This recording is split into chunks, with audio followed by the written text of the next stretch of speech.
তো চলো বন্ধুরা, এখন আম গাছটা বসানো হচ্ছে, তোমাদের দেখাবো। আর এটা হচ্ছে কি আমার ওই বড়ো আম গাছের থেকে মাটিটা তোলা হয়েছে। এই বড়ো আম গাছের গোড়া থেকে মাটিটা তুলে নিয়েছি, কারণ এই আম গাছটা আমার জমির উপর বসাবো, এখানে রাখবো না। ওই জন্য এই গাছের গোড়া মাটিটা নিয়ে নিলাম। এখন আমার কথা সব ঠিকঠাক করছে। তো প্রথমে এই যে ড্রামের মধ্যে বস্তা দিতে হলো, দুটো দিতে হবে না, একটার মধ্যে একটা বস্তা দিও। তো তোমাদের দেখানো হয়নি বলে আর একবার বস্তাটা তুলে নিলাম। দেখো বন্ধুরা, যে ইয়েগুলো করা হয়েছে, জল পাশের জায়গাগুলো করা হয়েছিল, সেখানে একটু খোলার টুকরো দিয়ে দিলাম, যেগুলো টপ ভাঙাগুলো দিয়ে দিলাম। তৈরি করতে হবে। আর ছাদ ঝাড়ু মারার যত পাতা টাতা ছিল, আবর্জনা ছিল, সেগুলো একদম নিচের দিকে দিয়ে দিলাম। কাঠগুলো সবই আস্তে আস্তে হয়ে যাবে, কোনো রকম প্লাস্টিক থাকলে হবে না, এগুলো দেখে নিতে হবে। চলো, মাটি তৈরি মোটামুটি এখন চলছে। প্রথমে আবর্জনাগুলো দেওয়া হলো, আর এবার এই মাটি, এটা কিন্তু পিওর মাটি নয়, এর মধ্যেও গোবর সার, কাঠের ভুসি এসবই দেওয়া ছিল। তো দেখা কয়েক বছরের মধ্যে কিন্তু খুব সুন্দর এটা মাটি তৈরি হয়ে গেছে একদম। তো এর মধ্যেও আবার কিছু মিশাবো।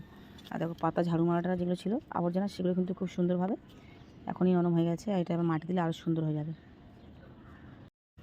তো চলো বন্ধুরা, এবারে এই যে আগে থেকে দেওয়া ছিল ছাদ ঝাড়ু মারা যত আবর্জনা, আর তার উপরে যে দিয়ে দিল তুষ। যেহেতু কাঠের ভুসিটা আমার কাছে এখন নেই, তাই তুষটা নিয়ে এসেছিলাম মায়ের কাছ থেকে। এবার দিয়ে দেবো গোবর সার।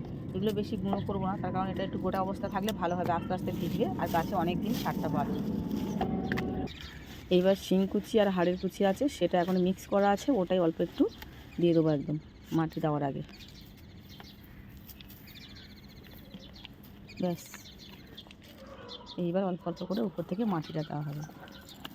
এবার যেভাবে মাটিটা এইভাবে সাজালাম, এতে কিন্তু আমার এই গাছের গোড়াতে আর জল বসবে না বন্ধুরা, যখন গাছটা বসাবো। এবার গাছটা বসিয়ে দেবো বন্ধুরা। দেখো, যে কোনো গাছ বসাবার আগে ওই জন্য মাটিটা তৈরি করে নিতে হয় বন্ধুরা আগে।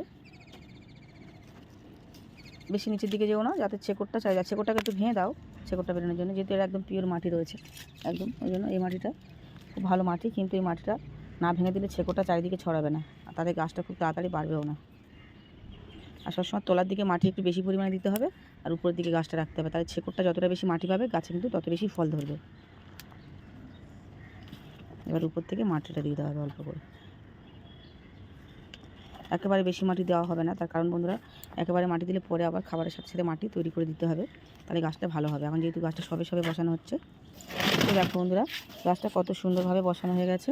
আর গাছে কিন্তু খুব সুন্দর মুকুল এসেছিলো, সবই ঝরে গেছে, তার কারণে ছোট্ট টবে মুকুল থাকে, সবই ঝরে গেছে, কী আর করা যাবে। এবার বসিয়ে দিয়েছি, যেহেতু এটা 12 মাসি আম গাছ, এটা আবার গাছটা বসে গেলে কিন্তু আবার সুন্দরভাবে আমের মুকুল ভরে যাবে। তো ভিডিওটা কেমন লাগলো তোমাদের বন্ধুরা, কমেন্ট করে জানিও।